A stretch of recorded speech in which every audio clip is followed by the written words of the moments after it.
Hi, Matt Crow here from Forever Young Studios, and welcome to my morning mobility series.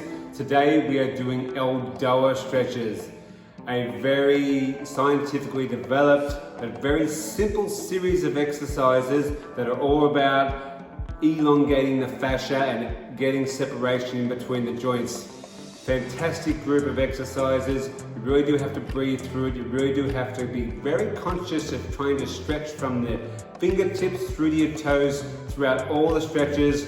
They make a big difference, and remember, breathe through them.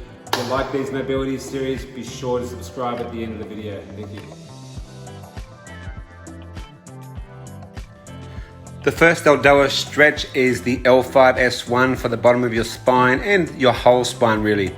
Sitting up against the wall with your sit bones on the wall, making sure that your legs are straight, your heels are facing up the wall, your feet are shoulder width apart, your toes are flexed down towards you, so you're pushing your heels up. You're also rolling your feet in towards you. You also want to make sure that your chin is tucked in and your head is long, so you're really getting a good long stretch from your heels right through the top of your head. The hands go up, as you can see. And what we're trying to do here is elongate from the bottom of your heels, down the legs, through the pelvis, through the spine, through your arms, and pushing out through the ball of your hands, or the palm of your hands, so you get a full separation, trying to get everything elongated, stretching that fascia, breathing at all times. It'll take your breath away a little bit, but try and settle yourself and just keep going through the body parts. Heels up, knees in, sit bones in, spine long, chin in, head pushing away from you and pushing through the palms. Takes a little bit of practice, this one, but persevere and try and breathe and feel the fascia release, feel the segments of the spine separate, and just relax into it. And then after about 1 minute, you slowly close it down, one arm at a time, and then your legs, and then roll out of that stretch. The modern world has made us a race of people with rounded shoulders and poor thoracic mobility.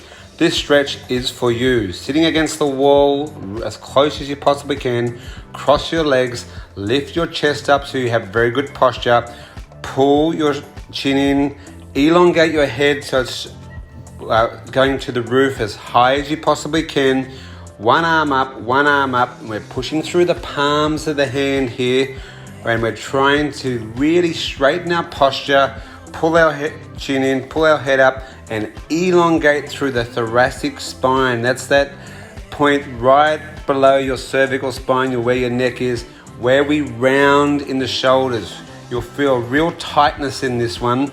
Hold your posture and really try and reach for the ceiling. The straighter the arms are above your head, the better. If you have to have them out, that is okay. But really breathe in, relax, and feel that thoracic tension.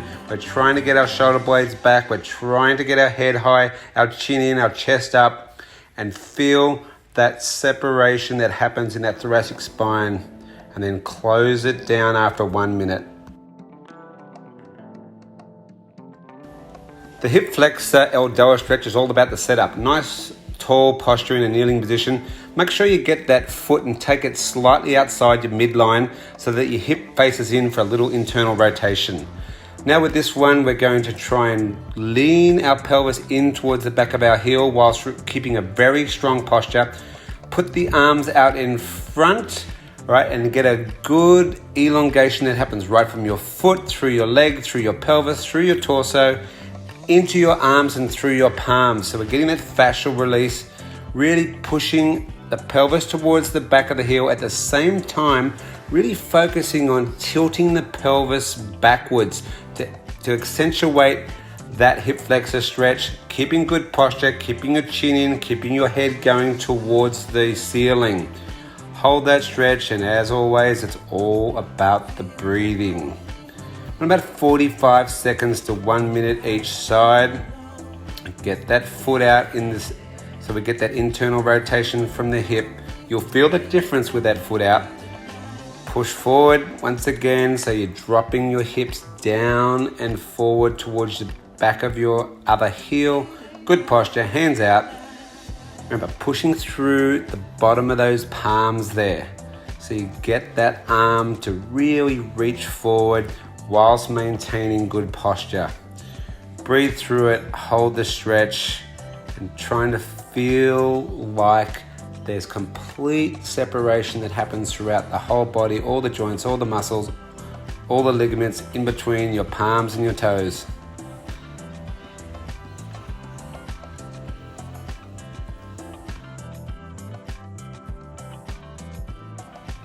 Now for the Eldoa hamstring stretch. Once again, sitting on the ground, one leg is out the front, the toe is flexed back towards you this time. Very good posture, sitting nice and tall, which means your chest is up and your shoulders will sit in a natural backward position. Chin is in, head is up. Now your other leg, you want to put your foot so that it basically molds into the inside of your calf there and your knee rolls out.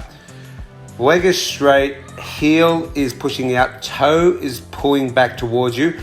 Turn your leg in towards you a little bit and then sit tall, arms out the front and try and lean forward. But this time, instead of leaning straight forward, just have that little bit of rotation so you're going out over the outside of your foot. You can see here, I'm not facing directly down my midline, but a little bit out to the side.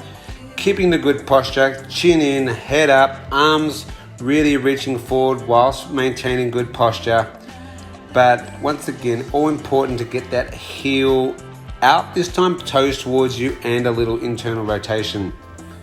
So both sides, get your setup right, sit tall first, roll that leg inwards. See, I just roll that leg in, a little internal rotation, push through those palms. You see I'm really reaching forward whilst not rounding my back, and there's that little slight external rotation with my body where I go out over the outside of my foot. So I'm not directly down the midline, just gives it that little extra stretch for the hamstring. Keep breathing, keep relaxing, keep thinking about maximum elongation from foot to fingertip, and hold and breathe. All the stretches take a little while to get used to with these Eldoas, but you will feel a great amount of separation once you get them right. And close it down after a minute. Our last Eldoa stretch is the very important cervical spine stretch. It is very subtle, lying on your back. I want you to make sure that your lower back is into the ground. So you see I tilted my pelvis so that my back is flat. Hands by the side, nice and comfortable. Feet are flat. Now this one is all about pulling your chin in and feel like your head is going towards the other end of the room, so away from you, holding that stretch. And very subtly, this is about the eyes. You'll see I roll my eyes up to the top of my head, look over me, and I follow it with my head. So I go with my chin up, very tall, bring my eyes back down, and the trick is here is to keep looking down between your legs. That gives you a separation towards at the back of your neck and your cervical spine as your eyes track down and low between your legs. Then you roll them back up and behind you, follow it with your chin, relaxing the neck, and then bring them back down. You'll see I'm looking right down my stomach in between my legs as much as I possibly can. And that really does get a good stretch, but really concentrate on pushing that head away from you. So the eyes go up, the head follows it, the chin follows it, the eyes come back down, and do that about 5 to 6 times. If you liked the video, please subscribe to my YouTube channel below. And if you want to find more about everything health, wellness, and longevity, please follow me on Instagram at Forever Young Studios Manly. Look forward to seeing you there.